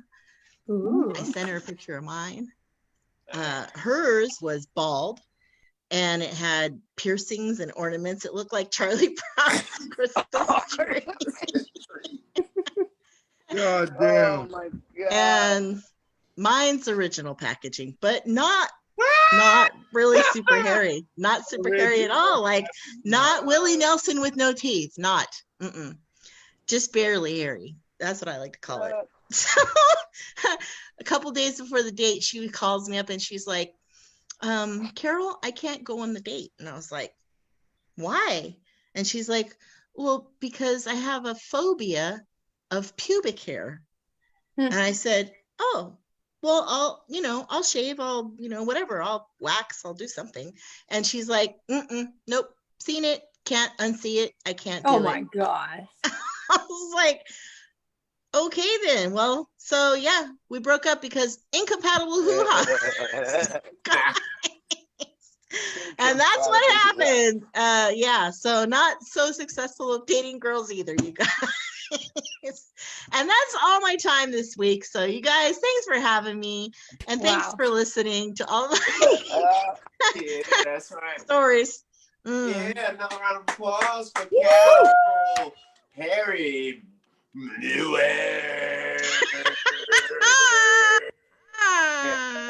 That's right. That's right. I like it. I like it. So much education in the game. Talent. That's how I like it. Now, people share hoo-has. I don't have a hoo-ha to share, but I appreciate the power. Carol, don't give up. That bitch was wrong. Thank you. That's right. Welcome to the game, Carol. Tell her. She doesn't know what she's missing. So I'm going to teach you a few rules, Carol, about knocking down the honeys, okay? There's a 3-date rule, all right? If you don't hit by the 3rd date, let her go, bro. Let her go. Now, of course, the 3rd date, though? 3rd date. Now, me, I've never gotten past date number 2, but I'm also fine as shit. So that's not true. But 3 dates. After 3 dates, if they don't give it up, it's time to go, cuz. Wow. Okay. 3 dates. No, but girls have a 3-date rule too. Girls have a 3-date rule. Don't get I ain't never met no girl in LA dates. that waits At least 3 3 dates. dates. Fuck What did no. you say? Girls be wanting to fuck on the 1st date. Why y'all be lying? It's not even a secret anymore. Well, I have Well, never look since I started dating. This shit does not happen unless they're on their period. If they're I on love their a period- man who puts all women in one category. Oh my. Drop gang. I think their numbers are higher than ours when it comes to sleeping with people on the 1st date. Because Well, he's women actually call the right. shots. Women call Well, the for shots. every guy, there's a girl. It has to be equal. I don't Well, know. he Everybody's is- doing it with each other. He is actually kind of right. With what I he's know saying. I'm right. It's psychology. No, you're totally It's right. in books. It's in You're books. totally I right. learned this from a therapist. It's in books, so it must have been written by a man. Oh, Okay. no, it's written by a female Well, I sex mean, only men therapist. can write, so that makes It's sense. written by a female sex therapist who's a doctor. I read the shit in high school. It's called Hot Sex Dr. How to Who? Do It. You could go pick it up at Urban Outfitters. It actually Dr. Who? helped me in ways that, Jesus Christ. That's right. So you just don't know. There's dudes out there that, man, you guys outdo us with the sex on the 1st date. I'm sorry. Nice. No, and he's actually right. I know I know know. how that. women totally right. do men. You may about be an sex on exception the to the first rule. date, 'cause it does require. Yeah, it And does it require requires two That's- people. Oh, it's weird to think that you should have sex on the 1st date, but I think it's all like about the thing in our generation. I don't know why people are acting like there's rules anymore in our generation. People are. Well, there's no rules. There's no Yeah, rules in I millennial know what are you generation. talking about? There's no 3. There's I don't like that nigga, so I didn't sleep with him. That's what it is. No, Right. it's Actually, we're less likely to sleep with you. No, but if they do like you, they'll wait 3 dates because they If want they you to like respect you, them. They you're want that not respect. worried about sleeping with them. That's the last time I'm sleeping with you. Oh. If she likes you, she's not worried about sleeping with you, and neither are you. It's a spiritual connection. Physical connections, they burn out fast. Right. Yeah, but And- sometimes that's all you want. That's right. Now, my job as a presidential candidate is to put balance in this so all Americans can feel what we're doing. So I'm gonna bring some balance to this situation. Right? So there is the 3-date rule. But let me tell you something that I learned about women. They know fucking 5 seconds after they see you if you're getting some. or Thank not. you. They're only deciding Swear to God, you do not they call want the your shots. respect. Guys But they do want not your call the respect. shots. But they You're want so- your respect. They want your respect. Girls who know that they want to keep a guy, they want to wait another day or two to say, okay, she's not the kind of girl that'll bang everybody in the first date. She's a lady of sense and There you go. ability. So they'll wait 1 or 2 days. They want to fuck you right then. First day. Trust me, you kiss them, you're going to get in all kind of stuff. There'll be fingers going and stuff. And she's like, no, we can't do it right now. It's too soon. I'm like, okay. That's a good sign. Okay. All right, cool. We'll go out to dinner tomorrow and whatnot. And then by the second date, which I tend to not get past because I'm a bad motherfucker. But most people, 2 dates. They wait, they let it go by. And then the third date is the seal deal. Like one girl, she was just like, yo, she wanted to give it up to me twice. First, she's like, I'm coming back on Monday and I'm going to give you some. I was like, nah, that's a lady right there. Just tell her flat out, hey, bro, you're not getting none tonight, but 2 days from now, you get to fill the gap like a Damn. football. That's rare. That's right. Hit the A gap like you're a linebacker. That's how it works. Another round of applause for our great comedian, Miss Carol Newell. Hey. That's right. And I love our show. It is so educational. We're teaching about relationships. We're teaching about how to earn respect from the guy you want to marry. Or if you can just fuck him on the first date because you want to get rid of him quickly. This is how it works. You got to learn the balance of the game, and it's beautiful. Next comedian coming up to the game is actually a classic family favorite. This man is smooth. This man is stout. And he shows up late like he's a soul brother, and he's got a mullet. So he's got a lot of bro in him. And I like this guy, man. His name, if you break it down, is like the old rap group, BBD. If you break it down nicely in his name, it's just like BBD, you got to do a little dance like BBD type stuff. You know, he is poison.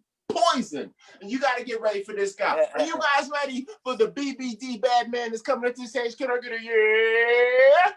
Yeah. That's right. So let's get ready for this gentleman coming to the stage. He is the BBD in the game. Can I get a clap for Bear BBD Batman Badeaux? Oh, yeah, give it up for Mista See, man. Dude, someone should give you a kick-ass intro like that every time. Just we'll give it up for the man who smokes the most weed, Mista See. He makes his pipes out of old Sunny D.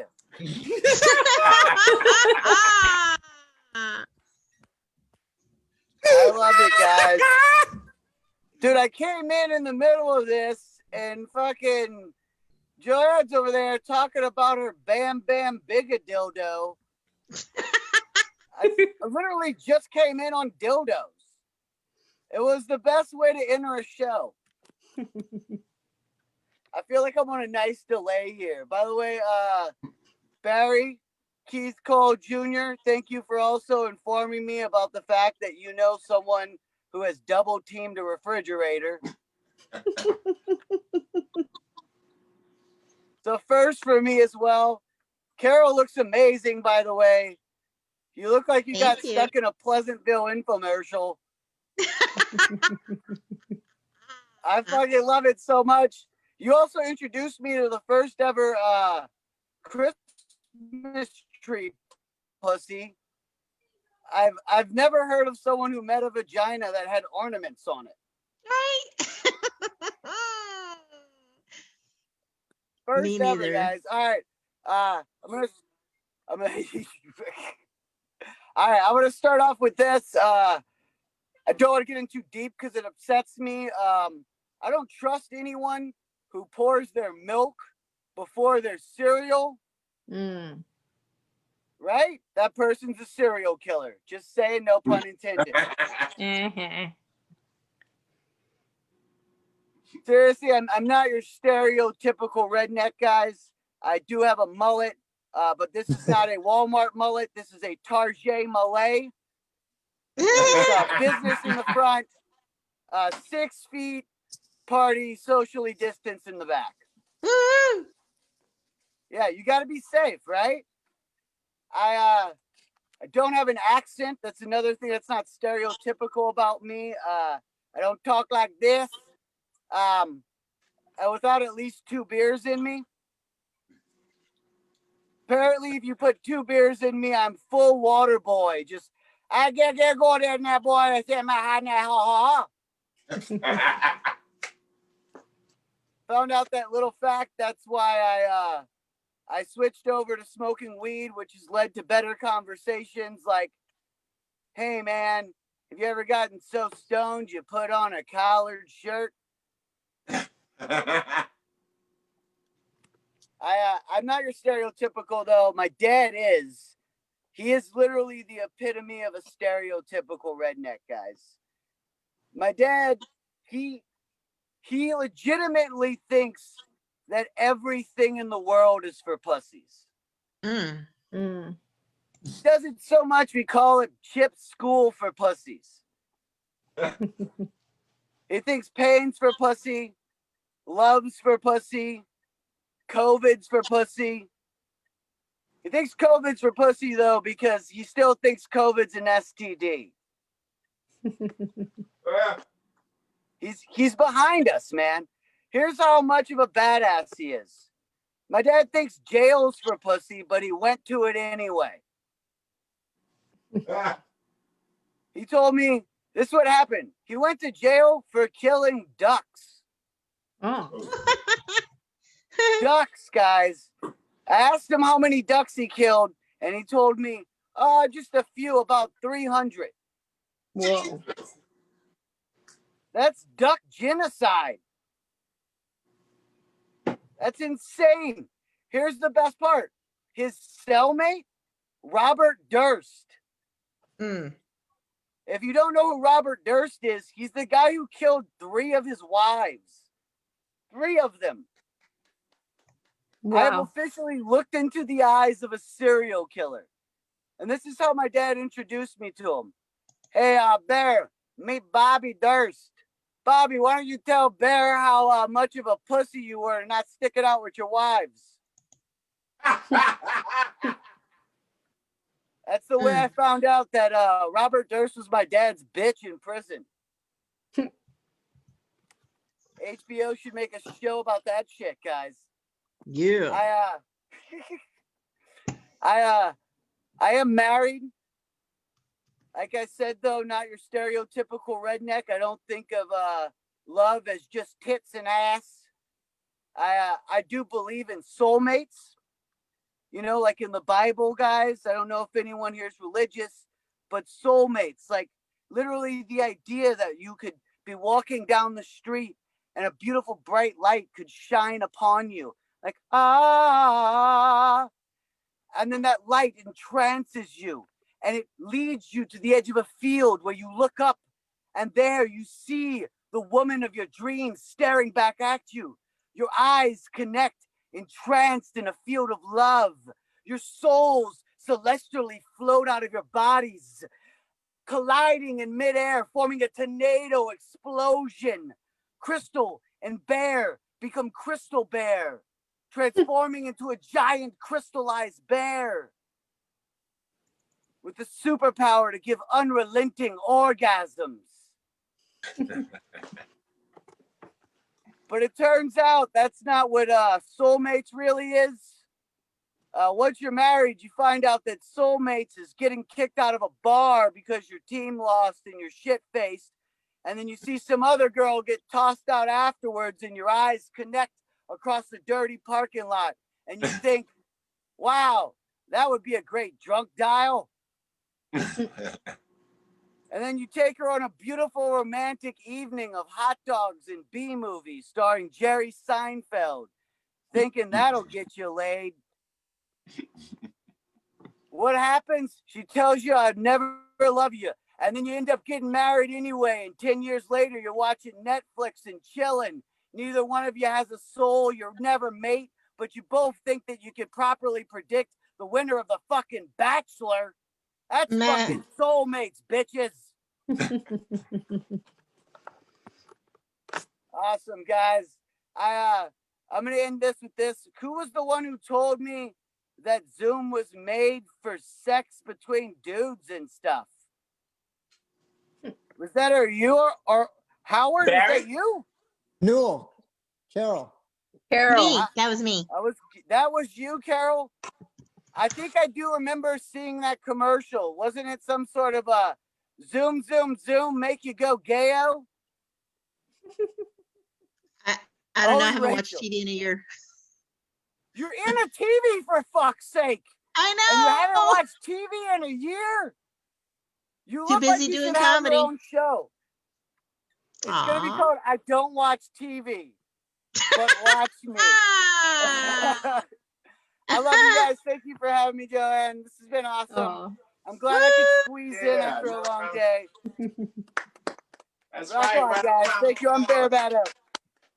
For Bear BBD Badeaux. Oh.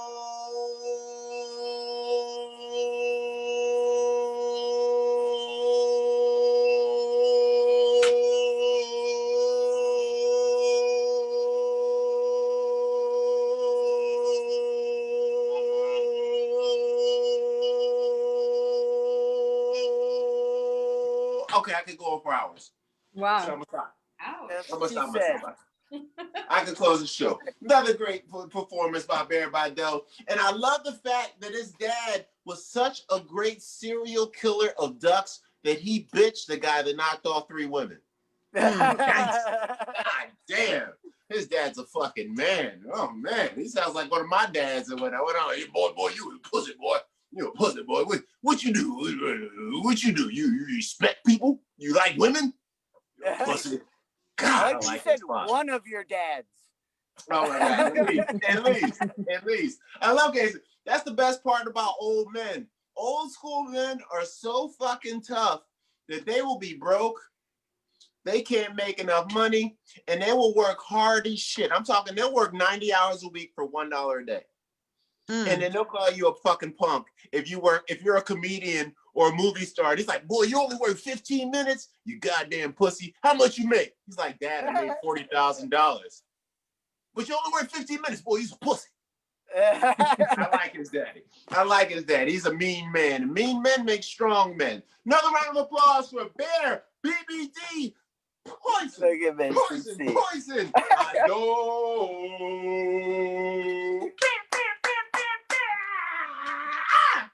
All right. And we got our closers coming up to the show. Get ready. Round of applause for all the comedians that hit the stage tonight. You know what I'm saying? We got some closers coming to the stage. We actually got a tag team, and it's beautiful. They sound like a law firm. Wells, indeed. They will service you properly. Great group of ladies. Only if you're worthy. Okay. That's right. And I like them because they had the dichotomy. One's blonde, one's brunette. It's like watching Three's Company without Bear Badeaux there.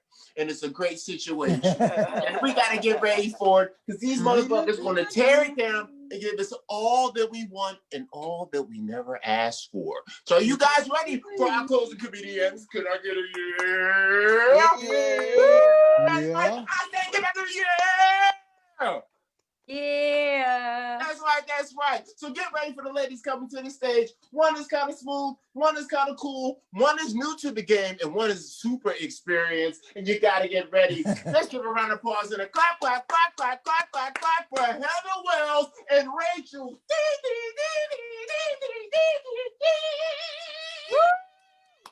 Yo, I have to say, all the time I was listening to Bear set, I was like, why do I find him so attractive? And then I realized he looks exactly like my cousin. Aw. You guys do look like you could That's be the way I like it. Unbelievable. Yeah, we're all from the South. You know, we keep it in the family. Howard put a hat on and is just giving us Ron Swanson vibes. what? I like it. Go Ron.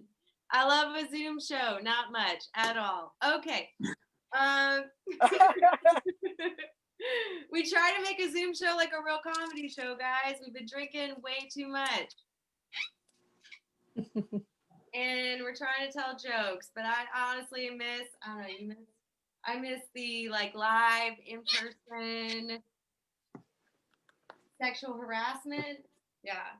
I mean, I was thinking, I'm like looking at our background and I'm like, look at this hottie right here. He looks like he would harass the fuck out of you. I miss it. Will you harass? Look at that haircut. That haircut screams sexual harassment. That haircut screams like, I'm going to aggressively ask for your number. And now I get to aggressively probe him. Ah! Okay, look, he's giving his beer a BJ.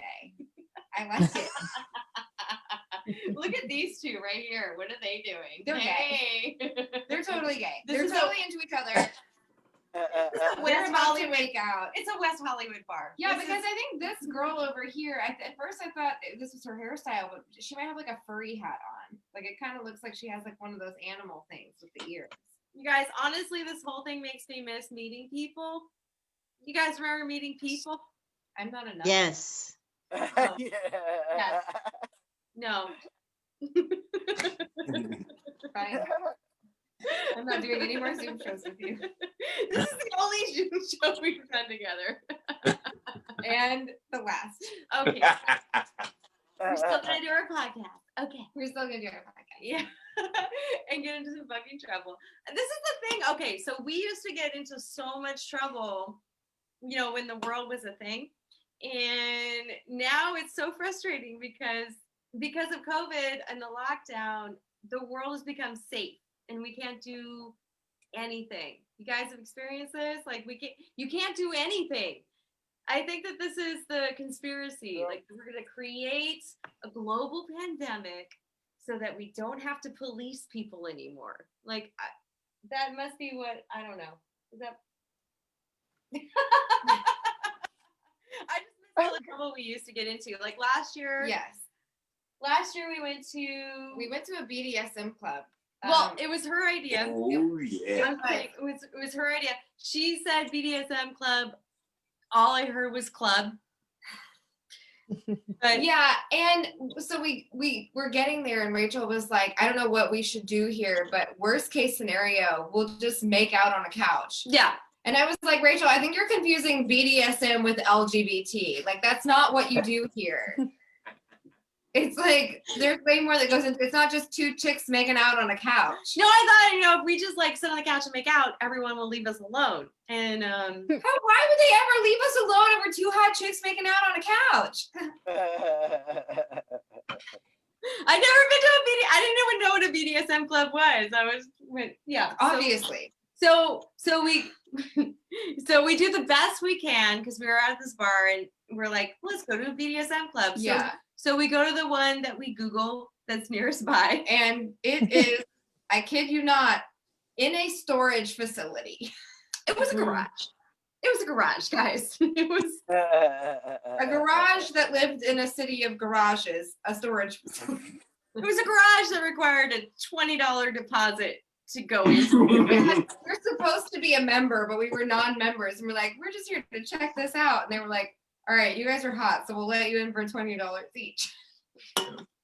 And then we had to wear bracelets that expressed our interest in mingling. Yeah. Yeah. So it's like red light, green light, yellow light. Honestly, at this place, it didn't matter what light you wore. No one was going to touch you. It was the weirdest. I didn't know. I mean, I don't know anything about a BDSM club, but I thought there would be BDSM. I thought people. Well, there was some B. Yeah, and some S. Anyway, No one is fucking at the BDSM club, which was a little bit of a surprise. Apparently, it's just a place where you go for someone to beat the shit out of you, and then you go home and have sex. Well, and this particular place beat the shit out of you mostly with a whisk. Kitchen utensils. Lot of kitchen utensils. lot of kitchen utensils. Really, they had like a whole they called it their toolbox. The guys that work there, they all have a toolbox of like toys that they play with. And this one guy it was all kitchen utensils, but they were like life size, like not real life size, like human size. So like if you were gonna cook a dinner for a giant, like that's how big the whisk was. The whisk is as tall as us. Yeah. Same size, same girth, really, as our whole body.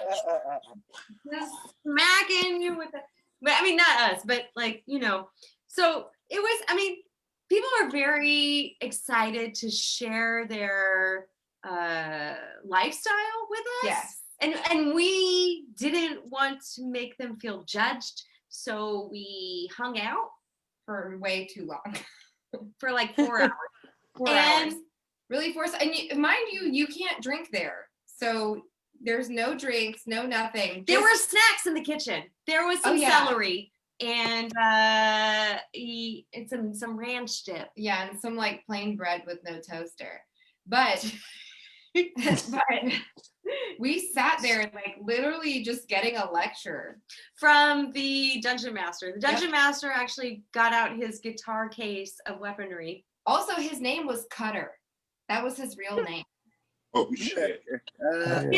Didn't look like a cutter, guys. No, he actually looked like a cute, like 19-year-old. He would have helped me with my calculus homework. Is what he looked like. Cutter was a cute little nerdy boy. He wouldn't give you dungeon master vibes if you met him outside of the storage facility. But according to Cutter, BDSM saved his life. I don't know. So took him off the street. Yeah, I took him off the streets. That's beautiful story. That's so sweet. But so he got out the electrical equipment from his guitar case, and he stored all his toys in a guitar case. And this is the electrical stuff. It looks like a big plastic knife, and then they touch you with it, and it shocks you and makes you feel like you're being sliced open. It's very sexual. Yeah. So he gave us an entire, BDSM 101. That's what we got for our BDSM experience. We got an entire lecture. I learned that I don't like bull leather, and I would much prefer deer skin. I think that's the lesson in the way. Yeah. You like the little spiky thing that I didn't like. Oh, they let you try everything. It's almost like when you go to Costco on Sundays. It was a BDSM sampler, guys. It really was. It was tasty. So they let you try everything in a very non-sexual way. Honestly, it was an experience, just not the one that we thought we were gonna get. We were hoping for sex. Okay. Or at least something hot. But here's the thing, is like when I got home, and I think we talked about this the next day, when I got home, I was like, I tried to force myself to masturbate when I got home, because sometimes you don't know what you're into until you're already like mid-masturbate. You know what I mean? Come down from masturbating, and you're like, I was watching that? What? Who am I? No, you know what I mean. Okay, yeah. Well, anyway, I tried really hard, and I was like, maybe I'm into it. I just don't know it yet, and nothing. This is what I love about Hillary. I can get her into the, no, you might like it, and she will go full for like 75% in before she realizes maybe not. And that's the best thing about Hillary. I love that about you. You gotta try everything. Yeah, but you know. 75% in, that's amazing. Like, I don't know. I'm a just the tip kind of girl, but. Yeah. She's just on the couch at a BDSM club kind of girl. I know. I was just ready to make out with you. But we wanted to stay because we didn't want the people at the BDSM club to feel like they were being judged. Yeah. So we got a 4-hour lecture because we were too nice to leave. So that's the moral of the story, guys. Were there any midgets there? No, but there was there. There was a giant lady. There was like the opposite of a midget.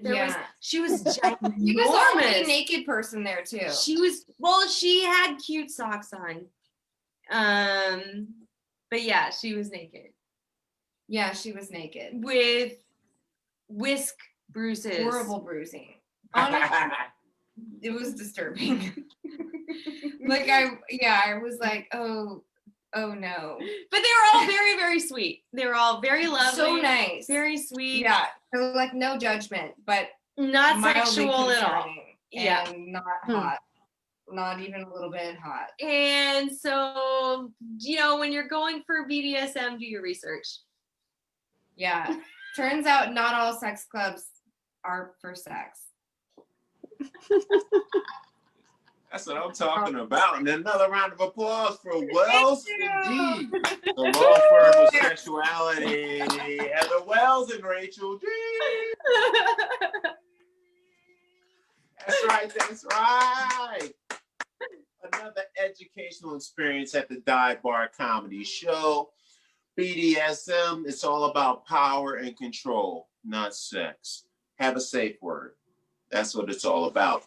Also, I have lived in several states and several places. And I'll tell you one thing that I've found, well, I haven't found, but I know exists in every city. Swingers clubs. Yeah, places you can blacked out windows and people going in and look way too good. But not. So if you go to a swingers club, they had them in Philly, they got them in New York, they got them in Atlanta. I passed one in LA a couple of times and I was like, should I stop? And I was like, no, you go in there by yourself as a dude, you're weird. So I gotta have somebody. So guys, hit me up. Cool. Hit me up, hit me up. That's right, that's right. I'll be your dominant. That way, the other people will accept you and whatnot. And I'll just go in there and I'll just stand there looking tough as shit. And I'm like, yes, I control these women. They're like, are you gonna have sex? No. I'm here for it, honestly. That's the BDSM club. And that's what's great about this shit. Let's give it up. And another round of applause to Wells and D, Heather Wells, and Rachel D. And that was our closing comedians for the night. Let's get a round of applause for all the comedians that did their thing. This Dive Bar Comedy Show, a great event and whatnot. So we're going to close it out. I'm not down to dance and move around tonight because I'm drunk and I'm tired. I've been working hard this week. So I'm going to just do a quick acapella rap. Miss Wild Joe's going to take us back to the place. I'm going to run through everybody's names so we can give a full circle of all the brilliance that we have seen tonight. And let's get it in. So let's see. I'll do my biography tonight. I surfaced to the world as the third of a man and second of a woman. Economy is booming. Check to check, no more looming. Let's move into a bigger space. Too many live in an apartment place. So begins the case of that product me, Mista See. Born and raised in the hood, Mount Airy. Mental looking kind of scary. The neighbors say, how dare he talk about the hood like it's ghetto. I take their asses to the bar and make them drink stiletto while I tell them about the background. Went from Minimum to Mac Pound, and everybody round the way is getting jacked now. Yo, I see the crack now. Yo, what's killing me? You feeling me? The reefer steady healing me. I flash back to the 5th year when I started school with no fear. G-Town Montessori year. I went there. My only memory was eating sloppy Joe there with my fro hair. Next step is elementary. R.I.P. to my wildin' brother Tyree. St. Teresa's where they dropped me from K to 8. Religious rape, the family state. What's up to my brother Nate? Don't worry, brother Carla, always make a wait. And then I wake up late. Let's move to the high school fool. Shorty's looking good, got me on a drool. I'm short and skinny, kinda cool, but quiet though. The loving pilot, yo. Staying with you like the Hyatt, bro. I must attest. ENS was the best. The third best failed the stress test. So they made me take a rest. Only lasted for about a year. Next step, Lincoln Naw's here. So I'll miss my brother K Digger, B Money, D Rizza, and Marcel the Great. So I had to fill my mental plate because I'm coming late out the gate. I graduate to Hampton. Yo, I was Ant-Man, like a concert by Frampton. Pretty love was everywhere. It came and went, and yo, I still stare at the stars that say what could have been. I should have got it in. I let down my kin. Now I gotta sin just to eat. Never talking about holding heat. Just doing things just to get me. Because I got love for the lost and weak. And you know the love the words I speak. That's right. Dive Bar Comedy Show. Let's go to the committee. Keep that round of applause going for all the comedians getting to the stage. Another round of applause for BKCJ, the owner of that club that those ladies went to, the BDSM club, Barry Keith Coe Jr. and Miss Wild Joe. And the rodent of this shit, Howard Aronin. And Miss Bad as Shit, double duty, Carol Newell. The redhead bandit. And Mr. Bad himself, Boys and Men, ABC, BBD, Bear Badeaux. And to close it out, the law firm of Wells Indy BDSM gang. As well. That's right. Hillary Wells and Rachel D. Hey. Aw. Wild Joe, take us home because it's the Dive Bar Comedy Show. And we talk about Thanks, everything, Mr. bitches. Mista See, best intros in town. And I'm going to have to work on my intro for Mista See next time. I'm going to be just like Mista See. I'm like, hey, Mista See! Forever. Yeah. All right, you guys. Thank you to everybody who watched the show, for all the comics who made this show super fun. And I love doing it. It's a lot of fun, even when sometimes we only have 2 people watching. So people share it. We'll be up.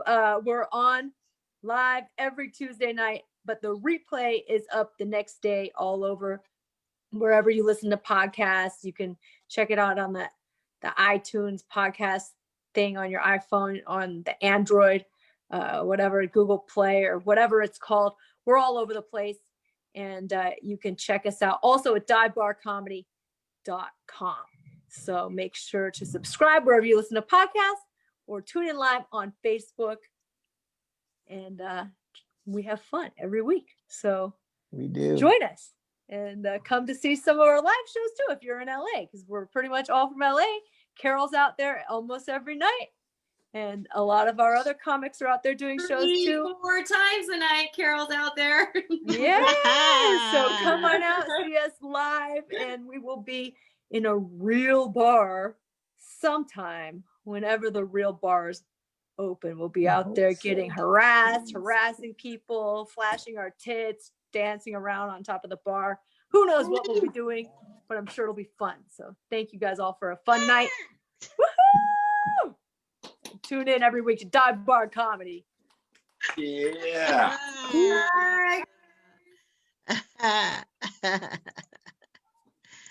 All right. We'll see you next time on the Facebook. Good night. Guys. Good night. Yeah. Good show, guys.